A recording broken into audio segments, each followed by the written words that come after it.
દક્ષિણ ગુજરાતમાં દરિયાઈ સુરક્ષા વધારવામાં આવી। વલસાડના 70 કિલોમીટર દરિયાકાંઠે સઘન પેટ્રોલિંગ કરાઈ રહ્યું છે તેમજ માછીમારોને સતર્કતાની સૂચનાઓ અપાઈ।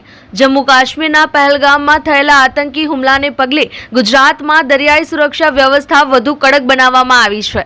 દક્ષિણ ગુજરાત રેન્જના આઈજી પ્રેમવીર સિંહે સમીક્ષા બેઠક યોજી લેન્ડિંગ પોઈન્ટની મુલાકાત લીધી છે। વલસાડ જિલ્લામાં 70 કિલોમીટર લાંબા દરિયાકાંઠે પોલીસ ટીમો સતત પેટ્રોલિંગ કરી રહી છે। પોલીસે વાહન ચેકિંગ અભિયાન પણ શરૂ કર્યું છે।